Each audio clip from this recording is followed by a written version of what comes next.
Police पूरी जद्दोजहद के साथ आशीष को आसपास के सभी शहरों में ढूंढ रही थी, लेकिन आशीष इसी शहर मुंबई में भटक रहा था और अब तक पुलिस की नजर में नहीं आया। एक रेप्यूटेड फार्मा कंपनी का एफिशिएंट एम्प्लॉय आशीष शर्मा लोगों के दिए गए दान भिक्षा पर जी रहा था। शायद उसने जो किया था उसके लिए वो खुद को दोषी मान रहा था, शायद उसे अपने किए पर पछतावा हो रहा था।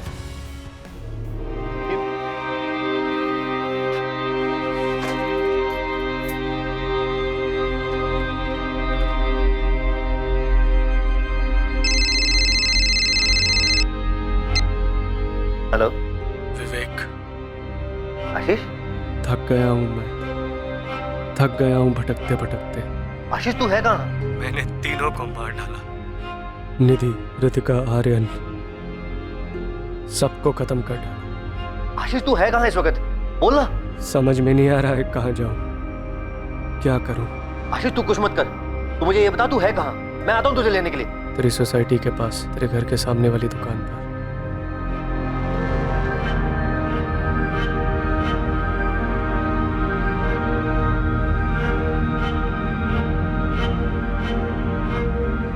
आशीष, आशीष ये तूने क्या कर दिया?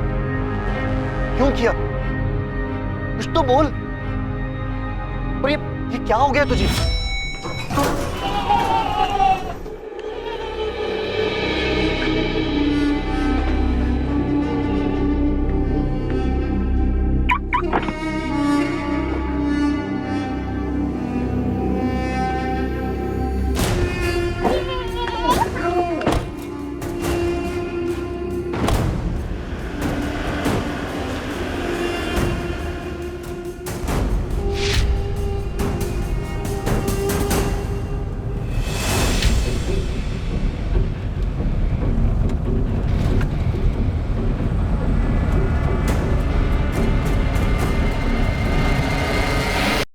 You have called is currently switched off. Please try again later. Thank you. तुम्ही डायल केलेला नंबर बंद आहे.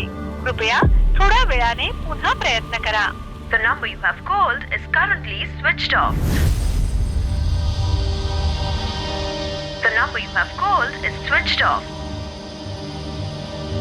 आपके द्वारा डायल किया हुआ नंबर अभी बंद है. माँ, निधि का फोन बंद आ रहा है। आशीष का फोन भी ट्राई किया, वो भी बंद आ रहा है। कल मैंने दोनों को फोन लगाया था, तब भी दोनों के फोन बंद थे। अतुल, मुझे कुछ ठीक नहीं लग रहा है। माँ तुम एक काम करो, आशीष के पापा का फोन करते हो। हो सकता है आशीष और निधि रितिका और आर्यन को लेकर कहीं बाहर गए हो, या हो सकता है उसके घर कहीं गुरुग्राम में गए हो। नमस्ते गायत्री जी, बहुत दिनों के बाद। रविंद्र जी, आशीष और निधि बच्चों को लेकर वहाँ दिल्ली आए हैं क्या? 2 दिन से मैं उन्हें फोन लगा रही हूँ, दोनों के फोन बंद आ रहे हैं। नहीं तो आने वाले थे क्या वो लोग? लेकिन आशीष ने तो मुझे इस बारे में कुछ बताया नहीं। और ऐसे कैसे दोनों का फोन बंद आ रहा है? आपकी कुछ बात हुई थी इन दिनों उनसे? उन्होंने कुछ बताया था ऐसा कि कहीं बाहर जाने का प्रोग्राम बनाया हो? और गायत्री जी, 1 हफ्ता पहले मेरी आशीष से बात हुई थी, वही हर बार की तरह हालचाल जानने के लिए बस। मेरी भी 4 दिन पहले बात हुई थी निधि से। बातों से लग रहा था कि वो परेशान है, और अब 2 दिन से उनके फोन भी बंद आ रहे हैं। कुछ हुआ था क्या गायत्री जी? निधि परेशान क्यों थी? आशीष ने इस बारे में कुछ मुझे बताया भी नहीं, कोई जिक्र भी नहीं किया। उसकी बातों से लग रहा था कि वो परेशान है, पर उसने कुछ बताया नहीं। अब मुझे भी चिंता हो रही है गायत्री जी, उन दोनों का फोन ऐसे बंद नहीं रहता है। और दोनों बच्चे कहाँ हैं?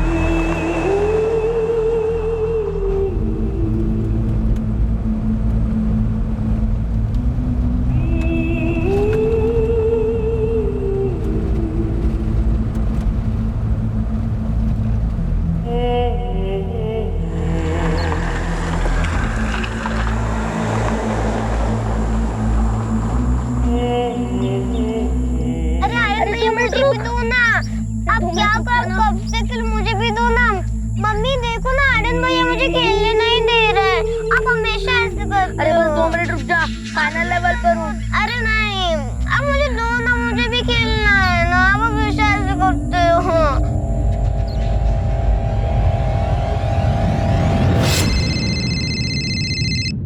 हेलो।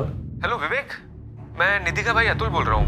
हम लोग एक बार मिल भी चुके हैं। कौन निधि? आशीष की वाइफ? ओ हाँ अतुल, कैसे हो? हाँ मैं ठीक हूँ, मैं जोधपुर में हूँ। मैंने बस इसलिए फोन किया था कि आशीष ऑफिस आया है क्या? आशीष तो पिछले 2 दिन से ऑफिस नहीं आया और उसने ना ही किसी को कुछ बताया है। यहाँ तक कि उसने हमारे बॉस नितिन को भी कोई इन्फॉर्मेशन नहीं दी। मैंने कहा भी था उससे कि जाने से पहले नितिन सर को बता के जाए। वो कहीं जाने वाला था?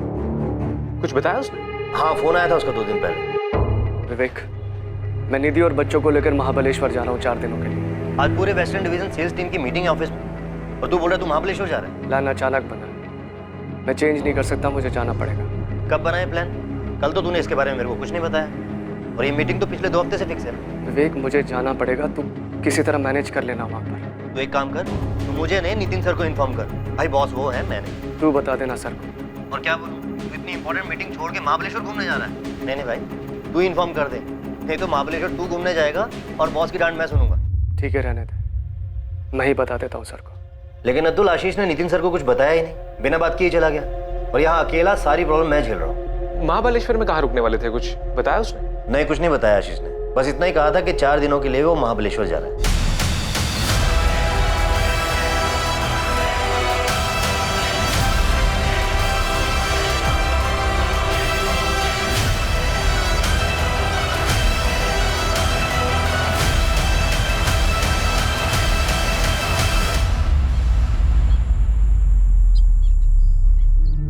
सर, ये मेरी बहन निधि शर्मा और ये उसका पति आशीष शर्मा और ये आर्यन और रितिका। आपने इनके घर पे चेक किया? किया था सर, वहाँ ताला लगा है सर। सिक्योरिटी और पड़ोसियों ने बताया कि कुछ दिन से उन लोगों ने देखा ही नहीं है इनको। महाबलेश्वर में ये लोग रुकने वाले कहाँ थे?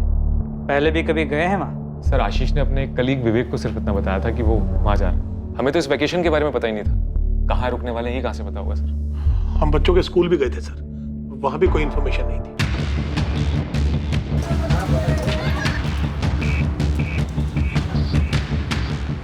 महाबलेश्वर का एक एक होटल चेक किया गया, लेकिन पुलिस को ना आशीष शर्मा या निधि शर्मा के नाम से कोई बुकिंग मिली और ना ही उनकी कोई खबर। मुंबई से महाबलेश्वर तक के टोल नाका के सीसीटीवी फुटेजेस से भी कोई लीड नहीं मिली। आशीष की कार ने कोई टोल नाका कभी क्रॉस ही नहीं किया था जो उन्हें महाबलेश्वर ले जा सके।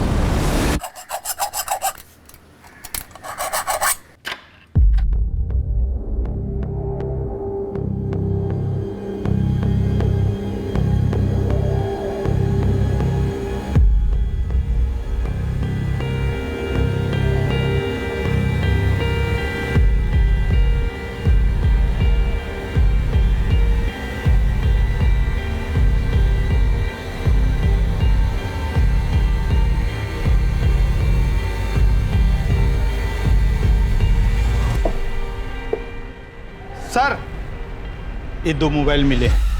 क्या दोनों फोन आशीष के ही हैं या आशीष और निधि के? हो सकता है सर, लेकिन मैं पक्का नहीं बोल सकता क्योंकि मुझे नहीं पता वो दोनों कौन सा मोबाइल यूज करते हैं। रुक रहा, कौन करो फोन?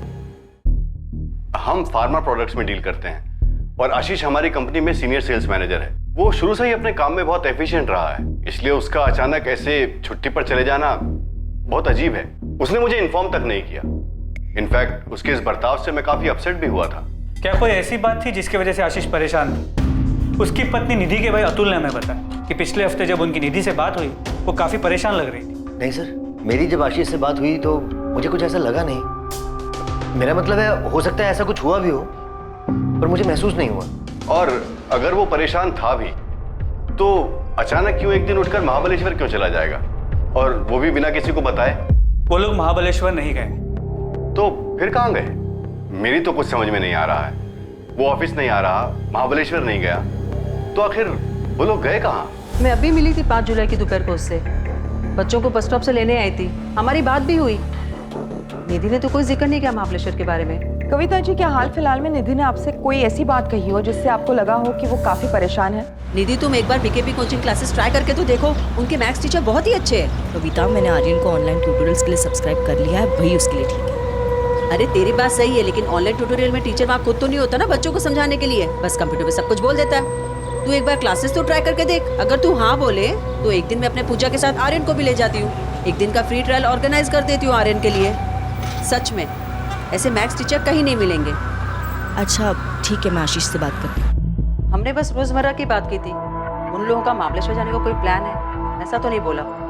हो सकता है उनके यहाँ घर काम करने वाली कमला को कुछ पता हो। मैडम मैं 5 तारीख को गई थी उनके घर काम करने के लिए, लेकिन उन्होंने बताया नहीं उन्हें बाहर जाना है, वो भी 4 दिनों के लिए। हमेशा बाहर जाती है तो मुझे बता देती है। कमला, आशीष और निधि के बीच कोई झगड़ा वगैरह हुआ था क्या? मैंने तो कभी ऐसा कुछ भी नहीं देखा है, मैं तो काम करके चली जाती है। 6 तारीख को भी आई थी काम करने के लिए, तो वो वॉचमैन रमेश है ना, उसने बोला साहब और मैडम बच्चे लोग तक कहीं बाहर गए हैं। नमस्ते साहब। साहब मैंने अतुल जी और साहब के पिताजी दोनों को बताया था। मैंने आशीष साहब और उनकी पत्नी को अपने बच्चों के साथ जाते हुए देखा था, और हाँ साथ में सामान भी था। और साहब ये 15 नंबर का पार्किंग है ना, ये उन्हीं का है। गाड़ी वहीं लगी थी, वो आए, गाड़ी में बैठे और निकल गए। और कोई नहीं था उनके साथ? और कोई नहीं था साहब, मैं ही ड्यूटी पे था, मुझे पक्का याद है। सर ये 6 जुलाई का फुटेज ट्रांसफर किया पेन ड्राइव में, इसमें चारों दिखाई दे रहे हैं, आशीष, उसकी वाइफ निधि और उसके दोनों बच्चे आर्यन और रितिका। महेंद्र जी के हस्बैंड वाइफ के बीच में किसी किस्म का कोई टेंशन? सोसाइटी में किसी ने कुछ सुना? सर ऐसा तो मुझे कुछ सुनाई या दिखाई नहीं दिया, और वैसे मैंने सोसाइटी में कविता जी, सेकंड फ्लोर वाली मीना जी और अश्विता जी से भी पूछकर बात की थी। ये सब भी निधि की बहुत अच्छी दोस्त हैं, इन्हें भी किसी झगड़े या परेशानी के बारे में कुछ नहीं पता। सर वैसे हस्बैंड वाइफ के बीच में कुछ अंदरूनी बात हो उसके बारे में मैं नहीं बता सकता।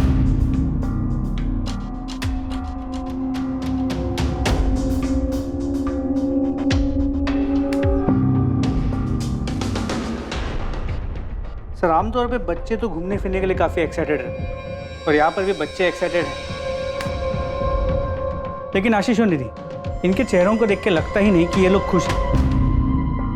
आप खुद ही देखिए, ऐसा लग नहीं रहा कि छुट्टी पे जा रहे हैं। चेहरे पे इतनी उदासी। महाबलेश्वर, वहाँ तो ये पहुँचे नहीं। हमने अपनी तरफ से महाबलेश्वर का हर एक होटल, लॉज सब जगह चेक करा है। हमने सर्च ऑपरेशन तो लॉन्च कर दिया, पर किसी भी बाहरी खतरे की संभावना नजर नहीं आ रही। तो साफ है कि महाबलेश्वर वाली बात सिर्फ एक बहाना, लेकिन असल बात कुछ और है, जो सिर्फ पति पत्नी के बीच हुई, जिसकी वजह से परिवार समेत कहीं चले गए। पर सर ऐसा कैसे हो सकता है? दोनों के बीच में कुछ बात हुई हो और हमें भनक तक ना लगी। सर अगर दोनों का झगड़ा हुआ होता तो बच्चों पर उसका असर जरूर होता। बच्चे तो खुश नजर आ रहे हैं। हाँ, लेकिन निधि और आशीष वो तो खुश नहीं, और हो सकता है बच्चों को भी कुछ ना पता, जैसे आप लोगों को कुछ नहीं पता। किसी खतरे में तो नहीं है सर? मुझे सच में उनकी बहुत फिक्र हो रही है सर। हो भी सकता है, पर आप लोग ही बेहतर बता सकते हैं कि अगर खतरा था तो कहाँ से, क्योंकि बाहर से कुछ नजर नहीं आया। रितिका ने कभी किसी परेशानी के बारे में नहीं बताया। मैंने उसके सारे क्लासमेट से बात की है, अगर कुछ होता तो किसी ना किसी से जरूर कहती हूँ। और आर्यन, उसकी तो 2 हफ्ते पहले ही पेरेंट टीचर मीटिंग थी, निधि भी आई थी उसमें। उसको देखकर बिल्कुल नहीं लग रहा था वो थोड़ी भी परेशान है। वो लोग 6 जुलाई को निकले थे, उसके 4-5 दिन पहले रितिका और आर्यन के बर्ताव में कोई बदलाव? नहीं मैम, कोई भी बदलाव नहीं था। अगर ऐसा कुछ होता तो मुझे जरूर पता चलता। रितिका भी बिल्कुल नॉर्मल थी, अगर कुछ बदलाव होता तो मैं नोटिस जरूर करती उसे। और अजीब बात तो ये है मैडम कि कल से आर्यन के क्वार्टरली एग्जाम स्टार्ट हुए हैं, जो कि बहुत ही इंपॉर्टेंट होते हैं। कोई भी माँ उस बीच अपने बच्चों को छुट्टियों पे कैसे ले जा सकती है?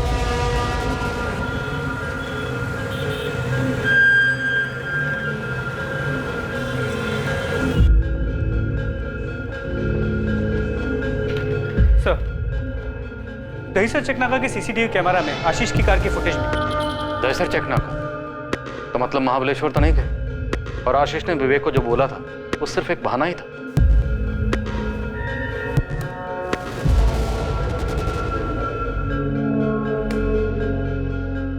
इस तरफ कहाँ जा सकते हैं लोग? एक तो यहाँ से सर गुजरात जा सकते हैं, या फिर घोड़बंदर रोड से राइट लेके नासिक से।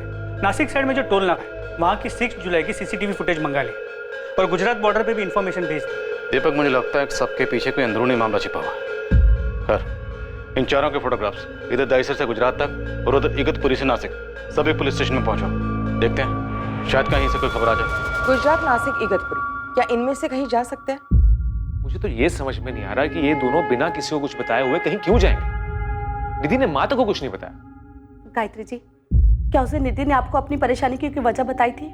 उसने तो ऐसा कुछ नहीं बताया, पर उसकी बातों से मुझे ऐसा लगा कि वो परेशान है, और मैंने उसको पूछा भी, पर उसने कहा कि ऐसी कोई बात नहीं है। हाँ माँ, सब ठीक चल रहा है। आर्यन और रितिका का स्कूल भी ठीक है। जरा बात तो करा दी बच्चों से।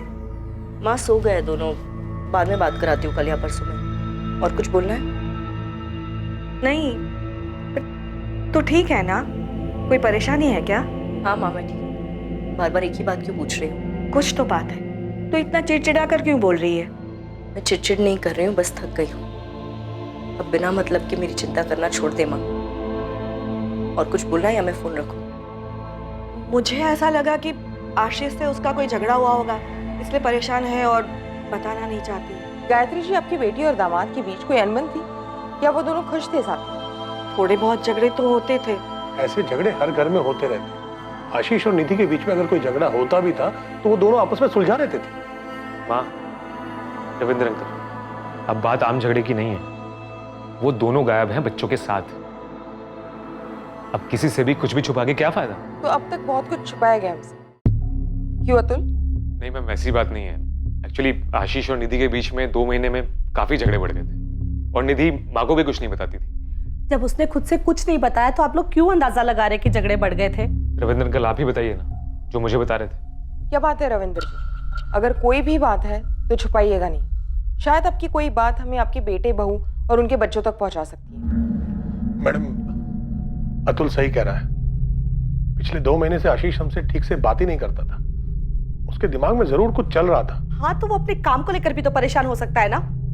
लेकिन इस साल पहली बार हुआ है कि निधि बच्चों को लेकर छुट्टियों के महीनों जोधपुर नहीं आई। हाँ, तो अगर वो आपके यहाँ नहीं आई तो इस बार वो गुरुग्राम भी तो नहीं आई।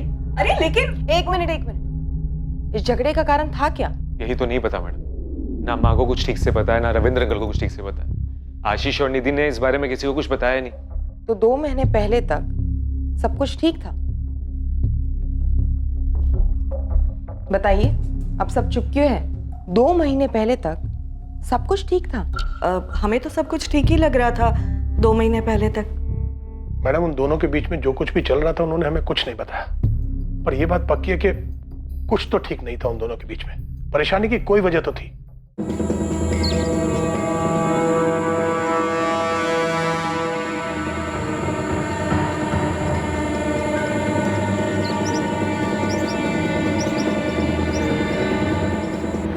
दहीसर टोल नाके से आशीष की कार की फुटेज मिलने के ठीक 1 दिन बाद थाने डिस्ट्रिक्ट के मनोर के जंगलों में आशीष की कार मिलने की खबर आई।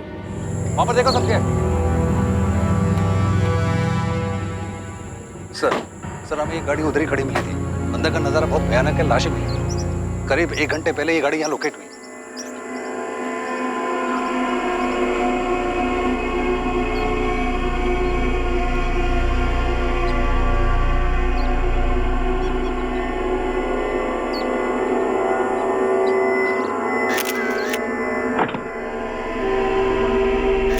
सर वो जो चौथा आदमी है आशीष शर्मा, उसकी लाश अभी तक नहीं मिली।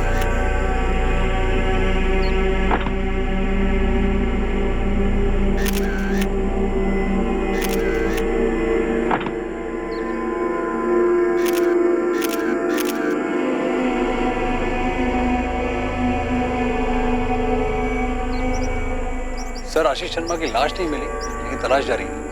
आखिर इस फैमिली में ऐसा हुआ क्या? इसने जबरदस्ती कुछ किया हो, ऐसा लग तो नहीं रहा। सर चांसेस है कि ये केस सुसाइड का हो। पूरी फैमिली ने एक साथ किया, लेकिन सिर्फ आशीष की बॉडी नहीं। सर मैंने एक टीम भेजी पास की वेतना नदी के, लेकिन सारे देख के तो यही लग रहा है कि पहले सुसाइड करने की कोशिश की गई थी और फिर बाद में हिम्मत टूट।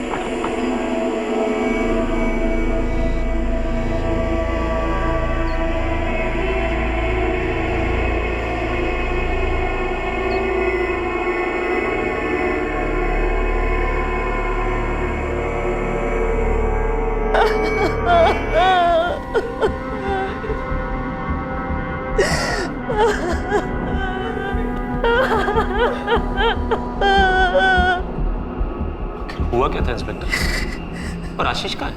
आशीष या उसकी डेड बॉडी अब तक बरामद नहीं हुई। इन्हें देख के लगता है कि इन्हें जहर देके मारा गया। क्राइम स्पॉट पे हमें एक चॉकलेट का बॉक्स मिला, उसे एनालिसिस के लिए हमने लैब भेज दिया। इन्हें जहर दिया? लगता तो ऐसे ही। पोस्टमार्टम रिपोर्ट के बाद ही हम कुछ कंफर्म कह सकते हैं।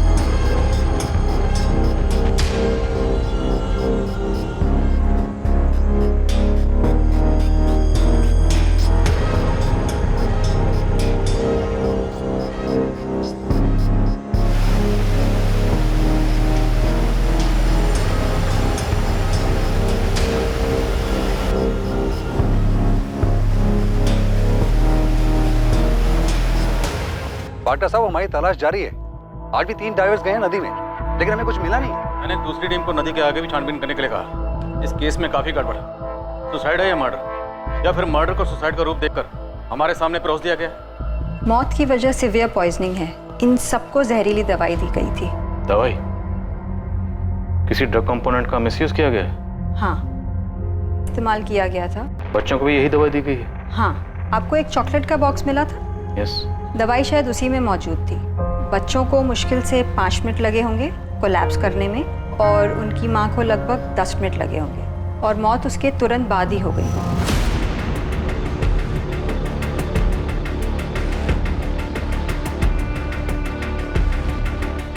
ऑफिसर, आपका अंदाजा बिल्कुल सही है। चॉकलेट्स में मौजूद है, वो भी काफी ज्यादा क्वांटिटी। ये जो बंदा है आशीष शर्मा, फर्मा कंपनी में काम करता है, तो पक्का इस ड्रग के बारे में जानता होगा। इनफैक्ट हो सकता है कि इसकी कंपनी डिस्ट्रीब्यूटर हो। हाँ सर, हमारी कंपनी की डिस्ट्रीब्यूटर है। आशीष सेल्स में था और इसके बारे में जानता था। सर यकीन ही नहीं आता कि आशीष इस तरह खुद की और अपने परिवार की जान ले सकता है। आशीष ने अपने बीवी और बच्चों को मारने के बाद खुद सुसाइड किया है या नहीं, ये अब तक क्लियर नहीं है। हमें सिर्फ उसके बीवी और बच्चों की बॉडी मिली। इतना क्लियर है कि उसने वो जहरीले चॉकलेट्स क्राइम सीन पे नहीं खाए, इसलिए या तो आशीष या उसकी डेड बॉडी अब तक मिसिंग है।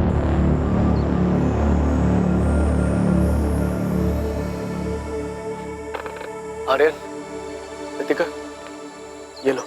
पापा मुझे बर्गर चाहिए। मुझे भी। लेकिन पापा आपने तो कहा था हम हाईवे पे रुककर बर्गर खाएंगे। प्लीज पापा, मुझे बर्गर ही चाहिए। बेटा उसमें थोड़ा टाइम, तब तक ये लो चॉकलेट्स खाओ। पापा, लेकिन हम यहाँ क्यों रुके हैं? बेटा पापा थोड़ा थक गए हैं, थोड़ा सा बस ब्रेक लिया है ना, थोड़ी देर के बाद चलेंगे। बहुत दूर जाना है ना यहाँ से। ये लो, खाओ।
इनकी 4 खाली बॉटल्स और 2 सिरिंजेस।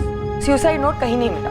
पूरा घर छान मारा। परिवार में, ऑफिस में और आस पड़ोस में किसी को इनके घर की असली हालत की खबर नहीं, पर सिचुएशन इस हद तक बिगड़ गई थी कि सुसाइड करने की नौबत आ गई, पर किसी को भनक तक नहीं लगी। इस सुसाइड को पूरी प्लानिंग के साथ अंजाम दिया गया, और ये खाली शीशियां भी इस बात का सबूत है।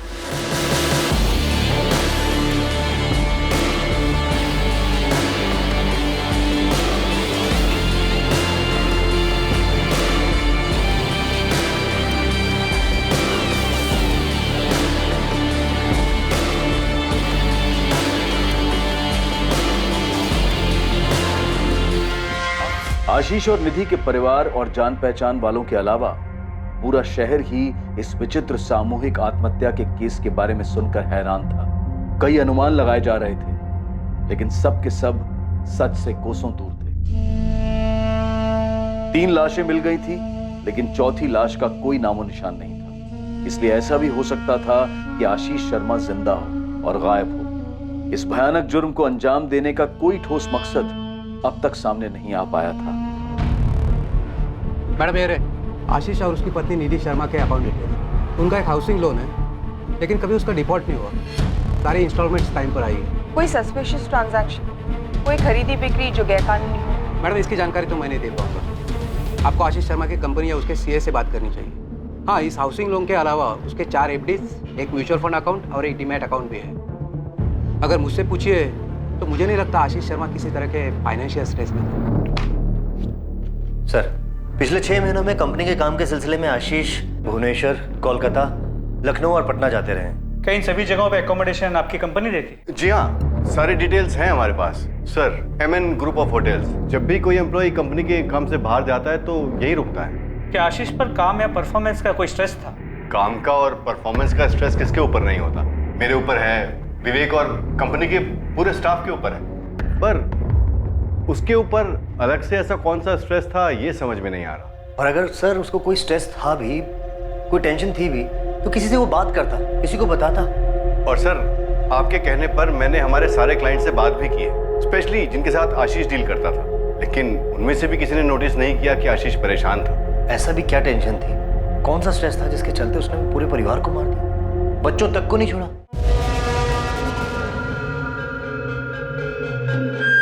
सर, मैंने आशीष और निधि के बैंक स्टेटमेंट और फाइनेंशियल डिटेल्स को बारीकी से स्टडी किया। कहीं कुछ गड़बड़ नहीं लगता। कोई ऐसा ट्रांजैक्शन नहीं जो गलत या गैर कानूनी हो। जैसे बैंक मैनेजर ने हमसे कहा था, फैमिली में पैसों को लेकर कोई प्रॉब्लम दिखाई नहीं देती। सर, आशीष की फोटो को कलकत्ता, भुवनेश्वर, पटना और उन सभी जगहों पे भेजा जहाँ पर वो काम से जाता, और उन सभी होटल्स में भी जहाँ पर वो रुकता था। दीपक, मुझे नहीं लगता कि आशीष इनमें से किसी भी जगह जाएगा, अगर वो जिंदा है तो। और अगर ये सुसाइड नहीं, मर्डर है तो, जो कि शायद आशीष ने बहुत सोच समझ के की। मर्डर नहीं लगता, यही तो अजीब बात है। पोस्टमार्टम रिपोर्ट में ये साफ साफ लिखा है कि तीनों बॉडी पर स्ट्रगल मार्क्स नहीं है। निधि, आर्यन, ऋतिका, तीनों ने चॉकलेट्स खुद खाई थी। सर, अगर हम मान भी लेते हैं कि ऋतिका और आर्यन को डरा धमका के चॉकलेट्स खिलाई, लेकिन फिर भी निधि का क्या? उसने कोई स्ट्रगल नहीं किया। उसने वो जहर वाली चॉकलेट्स चुपचाप खा ली। कि घर वाले भी कुछ नहीं जानते। कितना अजीब, घर में इतना कुछ हुआ और हर कोई एक ही रट लगा रहा है, किसी को कुछ नहीं पता। सर, होपफुली आशीष हमें जिंदा मिल जाए, क्योंकि अगर उसकी भी डेड बॉडी मिलती तो शायद एक केस हमेशा के लिए अनसुलझा रह जाएगा और मकसद कभी सामने ही नहीं आएगा। जंगल के चप्पे चप्पे में खोज की गई, एक एक कोना छाना गया, लेकिन आशीष शर्मा की बॉडी कहीं नहीं। ये 3 सुसाइड्स और गुमशुदा आशीष शर्मा का रहस्य पुलिस के लिए भी उतना ही उलझा देने वाला था जितना कि उन दोनों के परिवारों के लिए। विक्टिम्स के परिवार वाले उनकी आत्मा की शांति के लिए पूजा तो जरूर कर रहे थे, पर उन सब की मौत हुई क्यों, ये अब तक एक रहस्य ही था।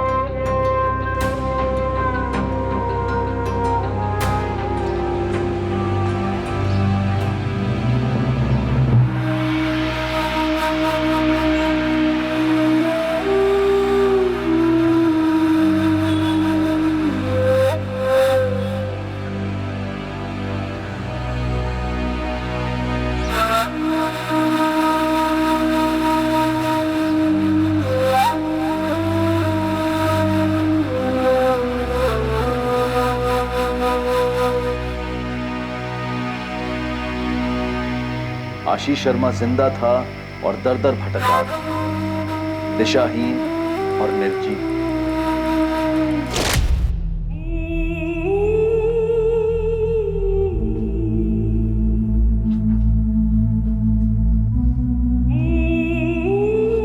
हम सब गले में फंदा लगाकर पंखे से लटक कर मर सकते हैं।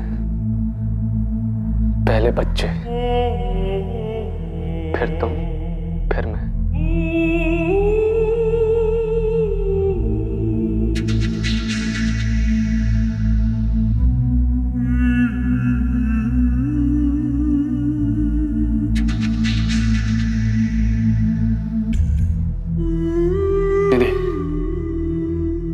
हम सब जाकर नदी में कूदकर अपनी जान देंगे। नहीं आशीष, ये नहीं होगा मुझसे। निधि, यही सबसे आसान तरीका है। सब साथ में मर जाएंगे। नहीं नहीं, समझने की कोशिश करो। इसके अलावा जो भी तरीका होगा वो बहुत दर्दनाक होगा।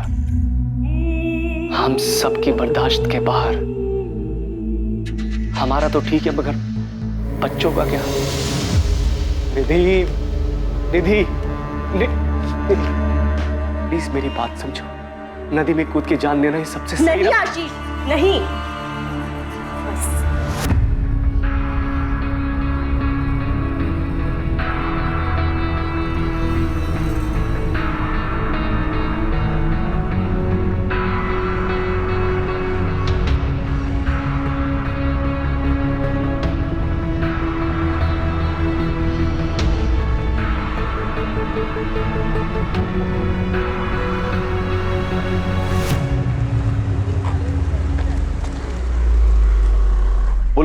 पूरी जद्दोजहद के साथ आशीष को आसपास के सभी शहरों में ढूंढ रही थी, लेकिन आशीष इसी शहर मुंबई में भटक रहा था और अब तक पुलिस की नजर में नहीं आया।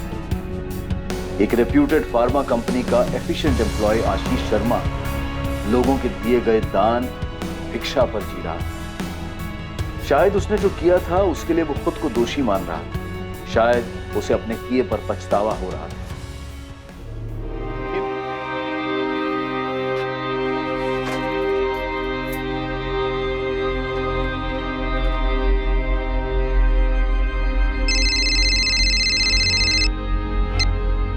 हेलो विवेक, आशीष। थक गया हूं मैं, थक गया हूं भटकते भटकते। आशीष तू है कहाँ? मैंने तीनों को मार डाला, निधि, ऋतिका, आर्यन, सबको खत्म कर डाला। आशीष तू है कहाँ इस वक्त? बोल ना। समझ में नहीं आ रहा है कहाँ जाऊं, क्या करूं। आशीष तू कुछ मत कर, तू मुझे ये बता तू है कहाँ, मैं आता हूँ तुझे लेने के लिए। तेरी सोसाइटी के पास, तेरे घर के सामने वाली दुकान पर।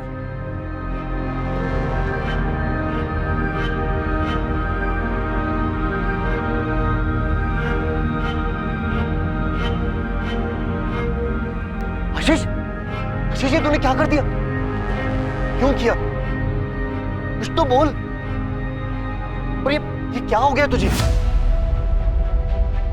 माँ, अभी अभी फोन आया कि आशीष मिल गया। क्या? उसने कुछ कहा? क्यों मार डाला उसने सबको? उसने अभी तक किसी को कुछ नहीं बताया माँ। मैं अभी मुंबई के लिए निकल रहा हूँ। रविंद्र अंकल और कल्पना आंटी भी वहां पहुंच रहे होंगे। क्यों आशीष, ऐसी क्या मजबूरी थी जिसने तुम्हें अपने परिवार की जान लेने पर मजबूर कर दिया? हम दोनों ने मिलकर यह फैसला लिया था, प्लान बनाया था आत्महत्या करने का। कई सारी तरीके ढूंढे, सबसे आसान यही लगा जिससे किसी को भी तकलीफ नहीं हो। मैं किसी को भी दर्द नहीं देना चाहता था। निधि भी मेरी बात मान गई।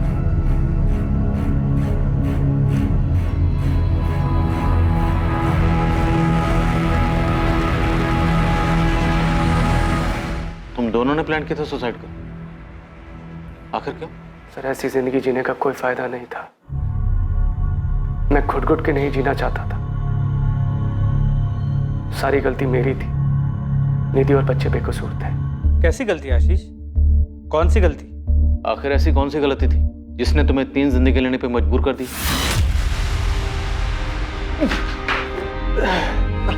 आशीष आराम से बैठो।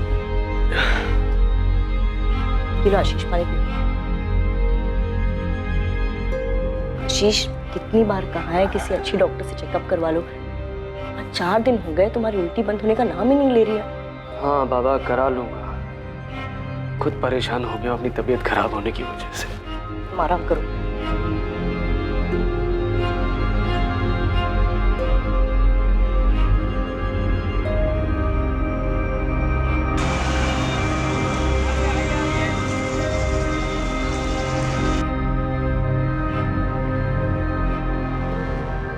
आशीष शर्मा जी। 3500। मैम बता सकते हैं इसमें क्या लिखा है? ये आपको सिर्फ डॉक्टर साहब ही बताएंगे, मेरा काम सिर्फ रिपोर्ट देना है।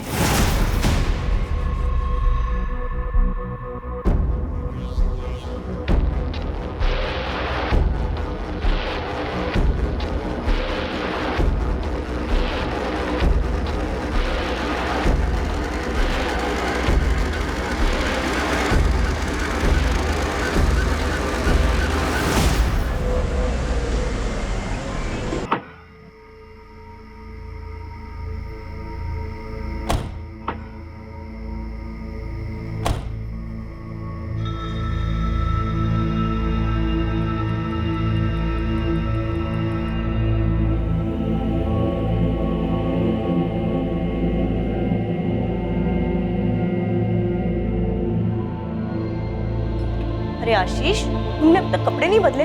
जल्दी से कपड़े बदल लो, खाना तैयार है। मैं तब तक ऋतिका और आर्यन को खिला देती हूँ।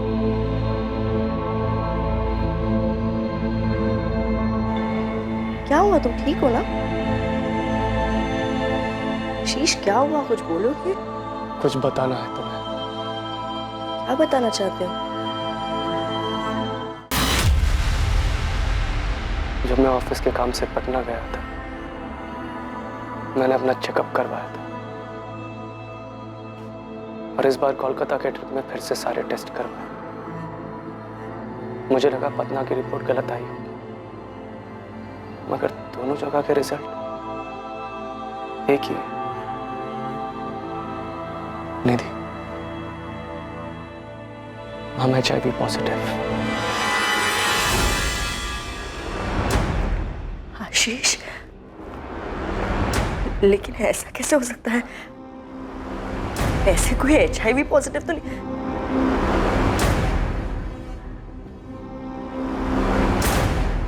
आशीष, क्या किया है तुमने? अब मैं निधि से और झूठ नहीं बोल सकता था। मुझे उसे सब कुछ सच सच बताना पड़ा। कौन सा झूठ? ऐसा क्या था जो तुम अपनी पत्नी से छुपा रहे थे? मैं कोठों पर जाया करता था, हर उस शहर में जहां कंपनी मुझे काम से भेजती थी।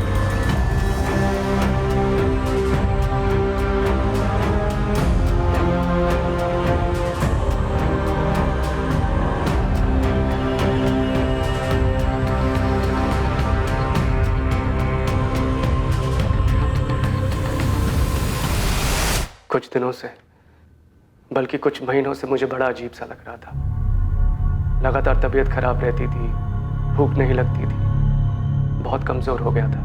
मैंने पहले भी टेस्ट करवाए थे, लेकिन निधि को बताने की कभी हिम्मत नहीं हुई। उसे क्या बताता, खुद मुझे यकीन नहीं हो रहा था। फिर क्रॉस चेक करने के लिए मैंने कोलकाता में फिर से सारे टेस्ट करवाए। जो हो चुका था मैं उसे बदल नहीं सकता था, लेकिन मुझे डर था कि मेरी गलती की वजह से कहीं निधि भी तो इस बीमारी की शिकार नहीं बन गई है।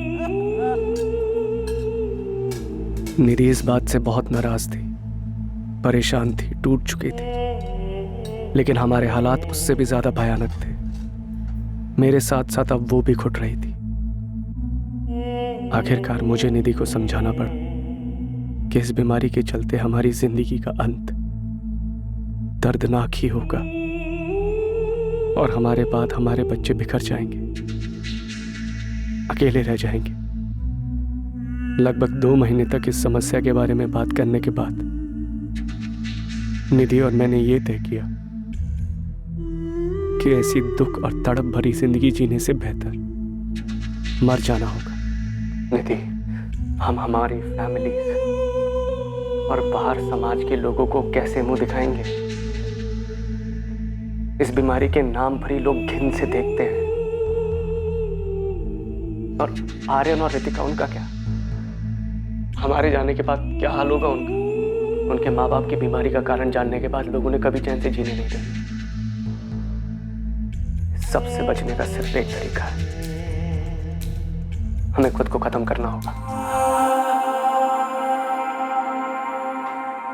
हमने मरने के कई तरीके ढूंढने की कोशिश की, फिर ये तरीका सामने आया। मैं एक आदमी को जानता था जिसके पास उसका स्टॉक था।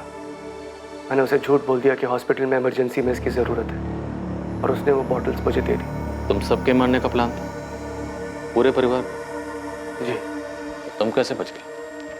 बीमारी तो तुम्हें ही थी ना? मैं डर गया था सर, हिम्मत हार गया था मैं।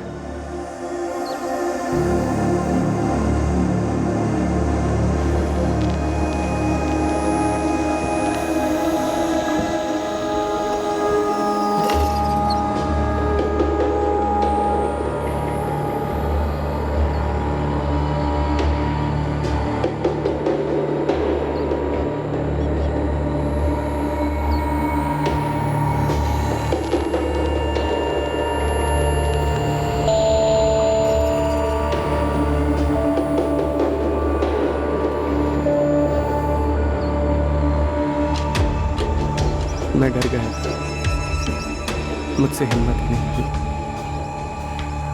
मैं वो चॉकलेट नहीं खा पाया, लेकिन उसके बाद भी मैंने अपनी जान लेने की कोशिश की थी। मैं खुद को फांसी लगाने गया, लेकिन वो भी नहीं कर पाया।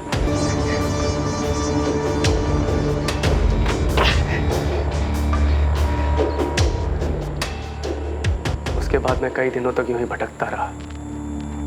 कई बार खुद को मारने की कोशिश भी की, मगर कभी हिम्मत नहीं।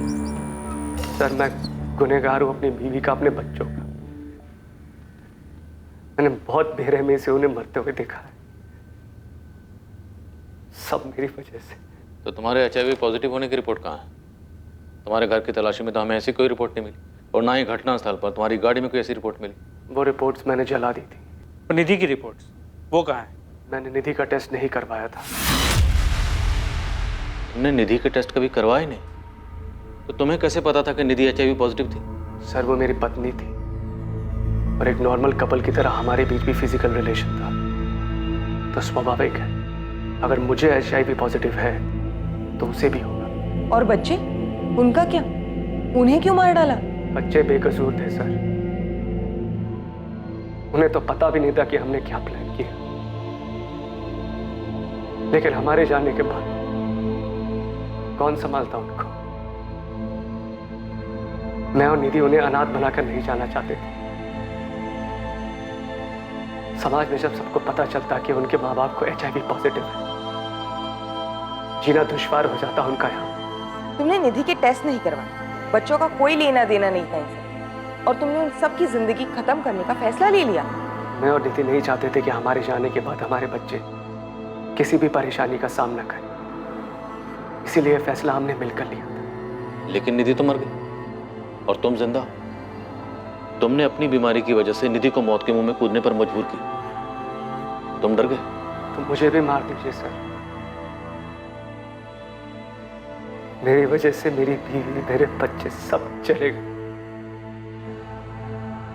मुझे भी जीने का हक नहीं है सर, मार दीजिए सर,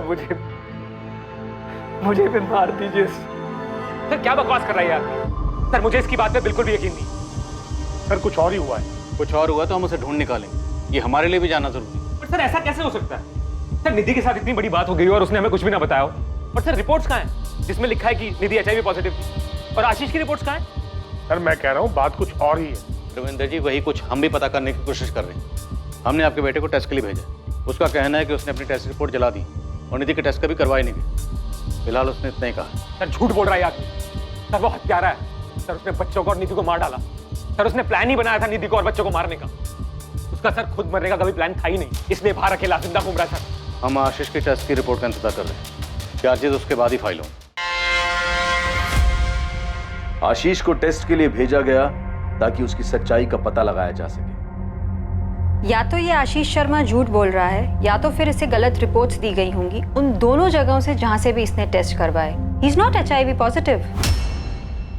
सर मुझे तो लगता है कि ये आशीष शर्मा झूठ बोल रहा है। मेरी सलाह तो यही है कि 2-3 लैब्स में और इसकी जांच होनी चाहिए। क्या निधि के ब्लड सैंपल से ऐसी कोई बात सामने? नहीं, बिल्कुल नहीं। और अगर ऐसा कुछ होता तो मैं खुद ही बता देती। निधि HIV पॉजिटिव नहीं थी। सर अब तो रिपोर्ट्स भी सामने आ गई और ये साफ हो गया कि ये बंदा सफेद झूठ बोल रहा है। ये पूरी इसकी प्लानिंग, बीवी को कॉन्फिडेंस में लेके बीवी और बच्चों को मार दिया। और प्लान भी ऐसा बना है कि सांप भी मर जाए और लाठी भी ना। लेकिन किस लिए? मकसद क्या था? आशीष के ब्लड सैंपल्स दूसरे 2-3 लैब्स में टेस्ट के लिए भेजे गए और वहां भी रिजल्ट यही था, आशीष शर्मा HIV पॉजिटिव नहीं था। आशीष से कड़ी पूछताछ की गई ताकि इस जुर्म का असल मकसद सामने आ सके, यह पता चल सके कि आशीष झूठ बोल रहा था या नहीं। कहीं ऐसा तो नहीं था कि आशीष ने जानबूझकर अपनी पत्नी को HIV पॉजिटिव वाली बात पर यकीन दिलाया था ताकि वो निधि और बच्चों से अपना पीछा छुड़ा सके। लेकिन बार बार पूछने पर भी आशीष अपने पहले बयान पर टिका रहा। आशीष शर्मा पर IPC की धारा 302 के तहत अपनी पत्नी और बच्चों की हत्या करने के चार्जेस लगाए गए। केस के ट्रायल के दौरान भी आशीष इसी बात पर टिका रहा। यह उसका और उसकी पत्नी का आपसी सहमति से लिया गया फैसला था। ट्रायल के बाद आशीष शर्मा को उसकी पत्नी और बच्चों के मर्डर के चार्ज में उम्र कैद की सजा सुनाई गई। निधि का परिवार समझ ही नहीं पा रहा था कि निधि ने उनसे बात क्यों नहीं की। बिना कोई जांच पड़ताल किए उसने इतना भयानक कदम क्यों उठाया। आशीष के माता पिता भी अब तक इस बात को समझ नहीं पा रहे कि आशीष ने ऐसे कैसे इतने बड़े जुर्म को अंजाम दे दिया, जबकि उसके पीछे का कारण बेमतलब था।